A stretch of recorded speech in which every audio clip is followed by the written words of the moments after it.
Thank you for coming back to the channel and checking out this video on my engine assembly for my Gen 1 Mustang. In this video, I include details on how to assemble a Coyote engine and tips and tricks I learned along the way. If you enjoy the content, please subscribe, like, and comment on the video. Thank you for your time. In this first clip here, I am just cleaning the block. That's all I'm doing. Alright, so the next thing I want to talk about with the motor assembly is when you buy a used short block, or sometimes your oil filter, where your oil filter sits, the adapter, that is not included, so you have to take it off your old block and put on the new one. It uses this Malle gasket. I'm going to cure it with oil to lubricate the gasket and then put it on and torque it to spec. And that's about it. Alright, so I lubricated the gasket, used braking oil that I'm going to use for the motor, and then it's going to go right there. So the nice thing about this is the gasket is idiot proof, and also your oil filter adapter only bolts on one way, so this is idiot proofed as well. So you torque this to 20 Newton meters or 177 inch-pounds plus 60 degrees, and that's it. I'll show you how to do that. Alright, so once you snug it up, it's time to torque it to 177 inch-pounds, so I'm going to torque it initially with the torque wrench, and then we'll do the 60 degrees afterwards. So I already torqued this one. Now we're going to jump down to the bottom.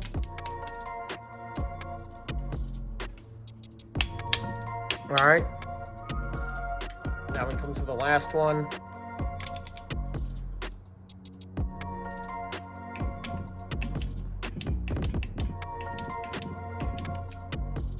And that's it.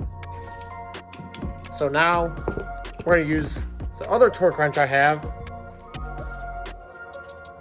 for the 60 degree portion now. Sorry, this is a little difficult with one hand. So it's going to calibrate. So now that the torque wrench is calibrated, we're just going to go 60 degrees now.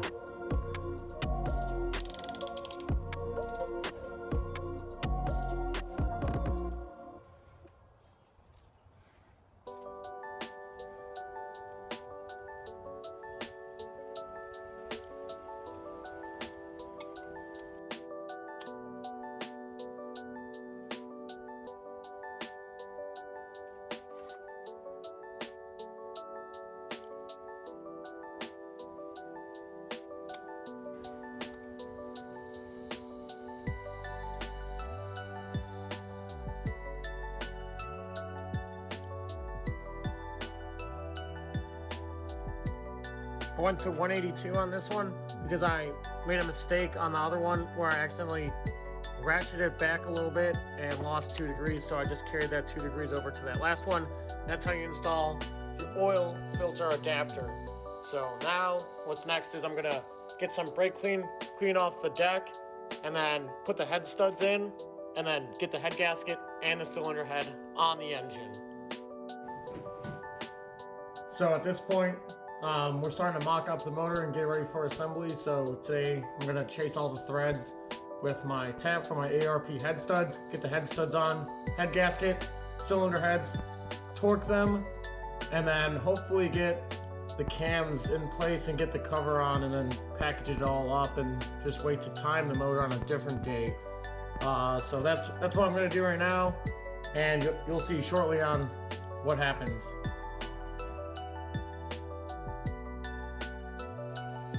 So now I have begun tapping the block for the head stud bolts. One thing to note is this is an 11 to 12 block, so it uses 12mm head studs. And when you're using head studs to clean the threads out on the block, I highly recommend buying the ARP tap. That's a tap I had to use. I tried to use an Amazon tap before, but it did not work. The best results was with the ARP tap because it was able to actually clean the threads and get all that dirt and debris out from the holes. The block was sitting in my garage for a couple of months at this point, so you'll see me turn the block over and then get some compressed air in there and debris will fall out. But the only way I could clean it effectively was with the ARP tap and brake cleaner.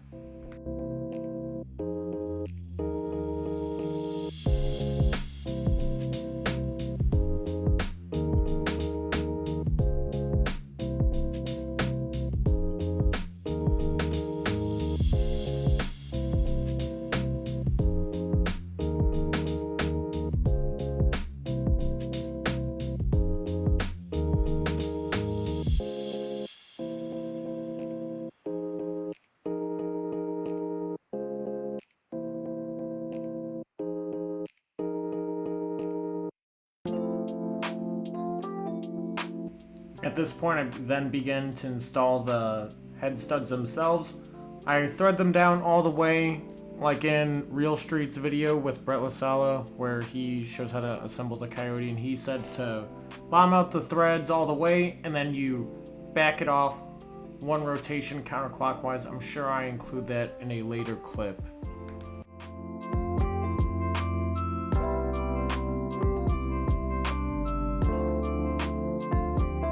So I just wanted to document real quick that these are my Gen 1 cylinder heads I got back from Racer's Edge. Brett Barber, he hooked me up with a good job on this. We got Boss 302 springs in here with Gen 2 valves, and he ported it also. So you can see some material has been removed from the runners, and he obviously did seats and guides and did a whole valve job for me and decked it. So this is what's going on my Gen 1 motor, which is right here. So this portion, the short block is as follows: Boss 302 crank, Darton sleeves, boost line I-beams, Molly pistons, and it's been bored out to a 3.7 bore, which makes it a 5.2 rather than the stock Coyote 5.0, which is a 3.63 thousandths inch bore. So hopefully this will be enough to meet my goal of getting that 8-second ET with a stick shift and a blower. But I'm gonna get the heads on and then torque them down. I already got bank 2. I did it backwards kinda. So this is bank 1 I gotta put on right now. So I'm not sure if this needs to be explained, but Real Street has a really good video on how to assemble a Coyote motor. If you need help with it, you try to do it yourself. And they walk you through step by step along with following the directions for all your parts. The ARP instructions do tell you to clean off the washers first of all the oil and lubricant on there. And then after you get those on, you're going to place them on the stud, which you already installed before putting your cylinder head on. And you bomb them all the way out and then back it off one complete rotation. At that point, that's when you put your head gasket, cylinder head on, and then we put our washers on, and then we're gonna put the nuts on after we lubricate them, and then we torque them down and begin the torquing process.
When torquing the cylinder heads or using any kind of ARP hardware, please follow the directions from ARP on how to torque their bolts and hardware.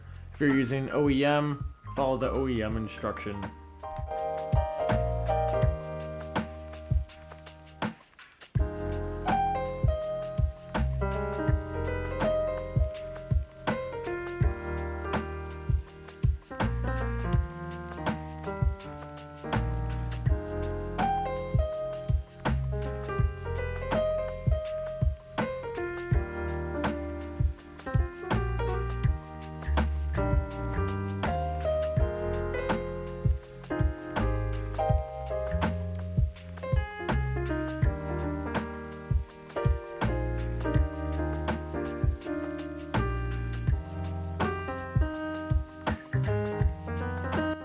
So now we're gonna install the oil pump gears on my Coyote. So I got a brand new factory oil pump gear housing right here. I'm gonna be putting TSS oil pump gears on there and TSS crank sprocket, and that's it. You gotta break all these bolts loose first, which is common sense, and then we'll take it out, take the old stuff out, put the new stuff in, pre-lube it, and then get it on the motor. So now at this point, you take the old gears out, which I have over here, and then the new gears I took out of the packaging, of course, gave them a light coating of oil, and installed them with the part numbers facing upwards on the housing. Now I'm going to put the cover back over and torque to spec. Once you get the housing back in and you run all your bolts down, you torque these down to 90 inch-pounds, and then you can mark them if you want, and it goes back on the motor at this point.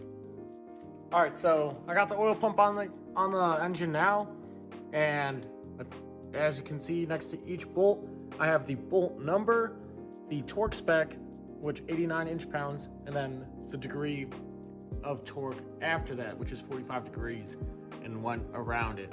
So each bolt is a damn near a different size. You need 3 different sockets. I use the MMR bolts for this one instead of the factory hardware, so that makes these smaller bolts into a 5mm Allen head, and then you have a 13mm socket that will go on bolt number 2, and then a 8mm that will go on bolt number 4. Bolt number 3 is a 5mm Allen. So bolt 1 goes to 89 inch-pounds with 45 degrees. Bolt 2 is 18 foot-pounds. This one's different. 18 foot-pounds and 75 degrees. Bolt 3, 89 inch-pounds at 45 degrees. And bolt 4 is 177 inch-pounds at 60 degrees. And that completes your oil pump gear install. Remember, the back plate does get torqued as well. Now that the oil pump gear is on it, I'm going to start putting in the lifters and start installing the Valvetrain into my Coyote. Alright, so now that we have our lifters lubricated and our lashes installed, now it's time to install the camshafts. So one critical thing to know about this is that each camshaft cap that you took off when you disassembled your motor, it needs to go back in the same exact position because of the line hone on it. If you don't do that, you will have a cam failure and a motor failure, and then you're going to be doing this shit again. So please do your due diligence to make sure you don't swap any of these around. I always take pictures of this stuff when I take it apart, and I'd highly recommend you taking it apart and then labeling it in a box with cutouts or inserts with it adequately labeled.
Now that we got the camshafts installed, we're going to begin the torquing sequence for them.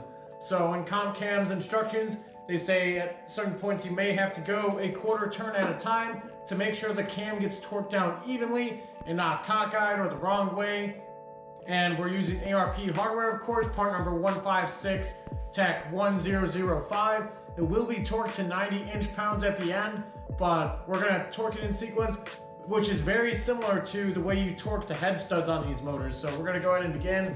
Cam cap bolts are 8mm, and that's pretty much it. We're gonna get into it.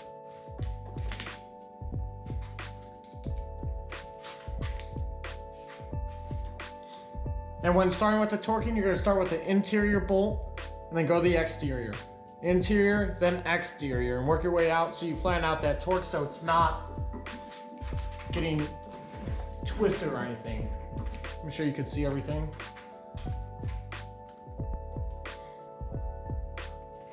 Well, for now, we're just gonna run it down.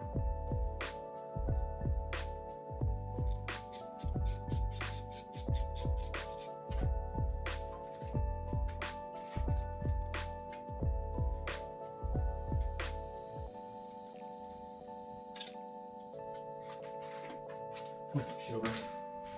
Fuck. Alright, so I got the timing cover on the motor now. Now I'm putting the balancer on with the 10 rib kit from ATI or from VMP. It is an ATI balancer, so you do follow the ATI balancer instructions. I got my Harmonic balancer tool with the bearings on it so it can pull it tightly. So you run the bolt all the way down to the bottom of your crankshaft, and then you just start turning the nut, and it's going to pull everything in. And you can see it's already starting to work. So it's just going to slide all the way down to where the crank sprocket is, and it's going to bottom out. Obviously, you lubricate it with oil first, and you also lubricate your front main seal. All right, now that I've gotten the ATI balancer base onto the crank hub, I verified it, and you can see that it's bottomed out right there. And you can verify that by taking a feeler gauge. I'm just trying to, this is kind of difficult to do with one hand, so I apologize for if you're not able to see it, but basically you try to stick your feeler gauge in there, like so, and it doesn't go in. And you can try to work it around, and it's all compressed because it's very linear the way it's driven on. All you do is you just have to have a big fucking breaker bar and then a wrench that goes on this nut right here, and it's gonna have your bearing right here, and press it on, and that's it. Then you verify it. There is a measurement I am gonna take right now to verify that it's bottomed out, but we could visually see it's bottomed out also when you verify that with our feeler gauge measurement, which 001 did not go through, so the clearance is 0.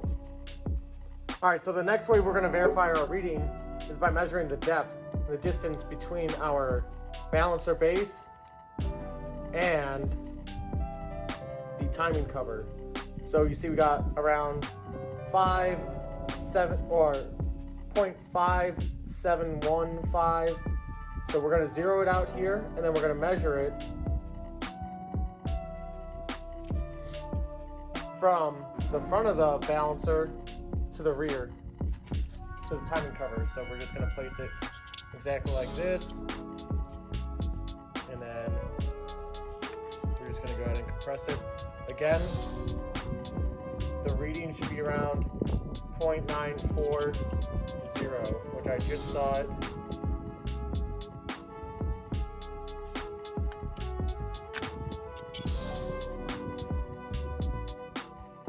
Nine 30940.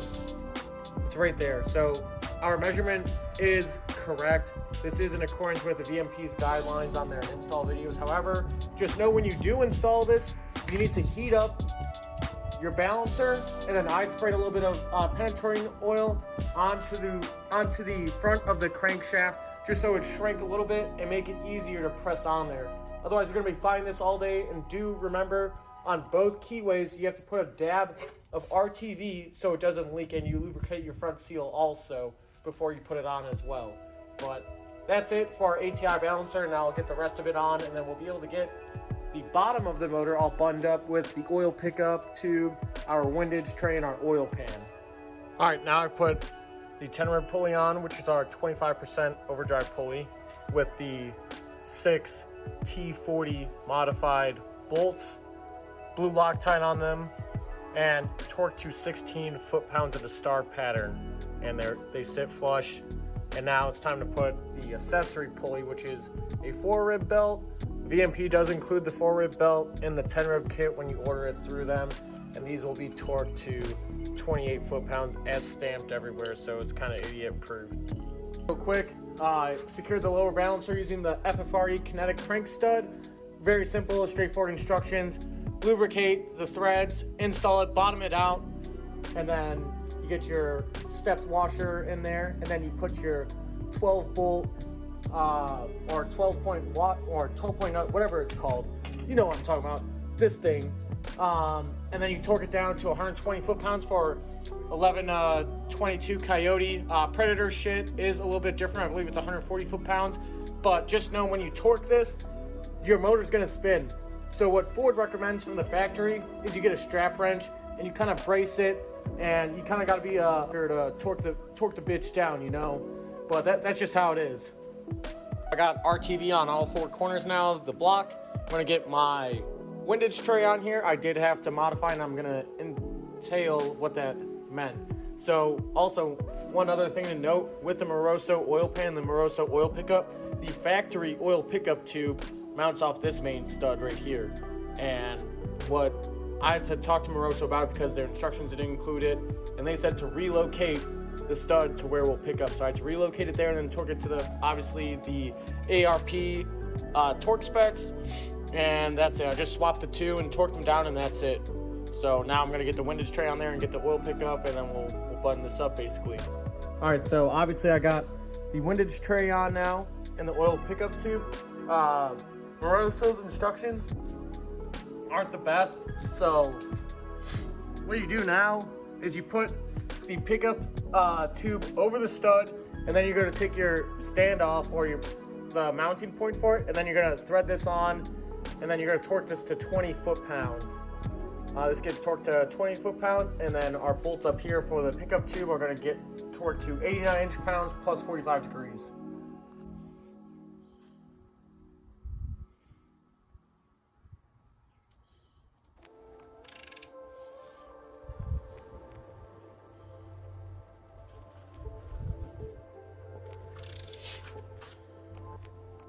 Torquing this to 20 foot-pounds.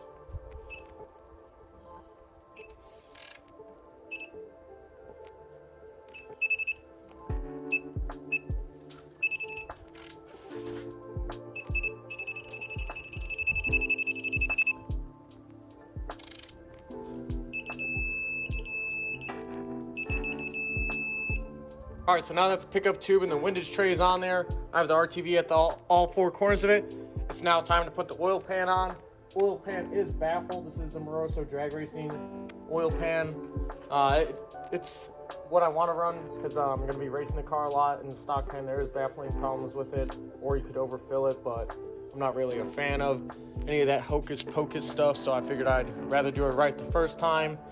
So that's going to go on. Keep in mind, the pickup does need to clear through that central hole right there. So at this point, obviously, it's pretty clear that I completed the engine assembly. I did not include timing procedures in this because I am not an expert on it. I had my buddy James come over and help time the motor. And then also installing the motor, I had my buddy Scott come over to the house and he helped me get the motor in the car. But big shout out to James again. James timed the motor. He's a Ford Master Tech. He works at Triple Threat Performance if you're in the 850 area, which is Pensacola, Fort Walton. I highly recommend getting any of your Ford or Coyote performance work done by him.